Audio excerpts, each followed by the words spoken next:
क्या ऋषभ पंत ने बढ़ा दी है केएल राहुल की टेंशन? वेल, टेंशन तो बढ़ी है गुरु, क्योंकि अब आपको तय करना है कि आप किधर दिख रहे हैं।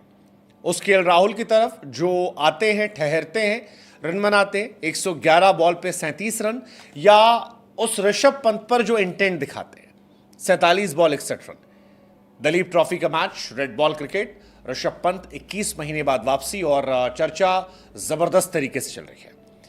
ये चर्चा इसलिए भी है क्योंकि टीम इंडिया के लिए अगर आप विकेटकीपर बल्लेबाज खोजने जाएंगे तो आपको जो नाम आते हैं उसमें सबसे आगे नाम केएल राहुल और ऋषभ पंत का है, सबसे आगे। क्योंकि ईशान किशन दलीप ट्रॉफी में चोटिल हो गए हैं तो वो ऑब्वियस तौर पर बाहर है। केएस भरत के बल्ले से रन निकलते नहीं हैं। ध्रुव जुरेल ने परफॉर्मेंस की नहीं है। संजू सैमसन को कंसीडर ही नहीं किया गया है, तो कोई लॉजिक ही नहीं बनता उनका। बचे दो प्लेयर, एक केएल राहुल, एक ऋषभ पंत। ऋषभ पंत ने उसी दलीप ट्रॉफी में 47 बॉल पर 61 रन बनाए, जिसमें 111 बॉल पर 37 रन केएल राहुल ने बनाए। अब सवाल यह है कि पंत या फिर केएल, क्योंकि दोनों जो हैं वो अपने आप में कमाल है। ऋषभ पंत हालांकि इस मैच में शानदार थे, 21 बॉलों में अर्धशतक लगाया, और 21 महीने बाद आकर अर्धशतक लगाया, और 34 बॉलों पर यह अर्धशतक था। मतलब पूरा स्टाइल दिखाया। विकेट कीपिंग जो है वो भी ऋषभ अच्छी कर रहे थे। हालांकि आउट जो हुए वो भी उसी बैटिंग की वजह से हुए। मतलब वो जो रेकलेस बैटिंग एटीट्यूड है कि हम मारेंगे, जो होगा देखा जाएगा, उसकी वजह से वो 61 रन पर आउट हुए। लेकिन ऋषभ पंत इस मैच में केएल राहुल की टेंशन बढ़ा रहे थे। शुरुआत में हालांकि जब बैटिंग करने आए तो वो भी केएल राहुल की तरह खेल रहे थे, 10 बॉल पे 7 रन बनाकर खेल रहे थे और स्लो चल रहा था। लेकिन उसके बाद जो पेस पकड़ा वो जबरदस्त था। अगली 37 बॉलों पर ताबड़तोड़ चौके छक्के मारे, और 9 चौके 2 छक्के का असर यह था कि ऋषभ का वो जो फियरलेस अप्रोच था वो दिखाई पड़ा। ऋषभ पंत वैसे भी टेस्ट मैचेस में इंडिया की फेवरेट चॉइस रहे हैं। अगर आप याद करेंगे, गैबा में टेस्ट मैचेस हो या बाकी जगह टेस्ट मैचेस हो, ऋषभ टेस्ट क्रिकेट को अलग तरीके से खेलते हैं, और इसी वजह से वो गेम चेंजर माने जाते हैं।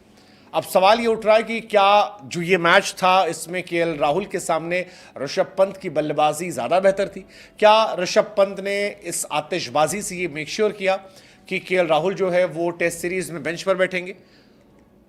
लगता तो ऐसा है। हालांकि ऋषभ के लिए वापसी इतनी आसान नहीं थी। एक बहुत खतरनाक एक्सीडेंट उनका हुआ था 30 दिसंबर 2022 को।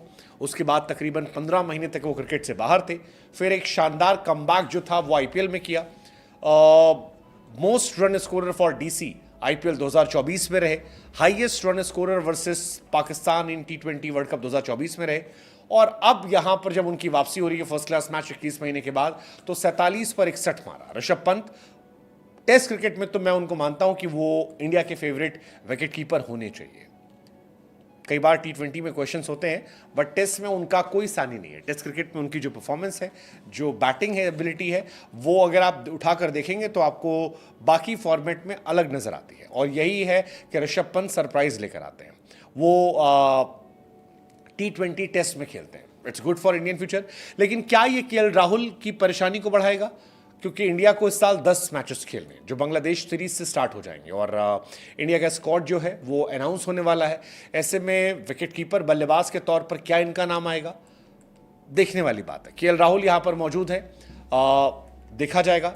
ईशान किशन, जैसा कि हमने आपको बताया, वो इंजर्ड है तो वो बाहर हो गए। संजू सैमसन को कंसीडर नहीं किया जा रहा है। केएस भरत को मौका दिया गया था, बट उनके बल्ले से रन निकलता ही नहीं है, 13-16। ऋषभ ने इस मैच में रन बनाए और वो एबिलिटी दिखा दी। केएल राहुल टिके, ठहरने की कोशिश की, 37 रन बनाए। लेकिन फिर वही है कि केएल राहुल का अप्रोच और ऋषभ का अप्रोच बहुत फर्क है। अब टीम इंडिया किस अप्रोच से जाएगी, क्या वो डिफेंसिव अप्रोच या ऋषभ के इंटेंट, ये देखने वाली बात होगी। वैसे ऋषभ के अगर ओवरऑल करने की बात करें, 33 टेस्ट मैचेस में 2271 रन, 159 हाईएस्ट, 43 का एवरेज है, और स्ट्राइक रेट भी कमाल का है। केएल राहुल ने 50 मैचेस खेले हैं जिसमें 2863 रन है, 34 का एवरेज है। तो एवरेज और आपका स्ट्राइक रेट दोनों पंत का बेहतर है। शायद पंत मेरे हिसाब से केएल पर टेस्ट मैचेस से भारी पड़ जाए। What's your take? Let us no.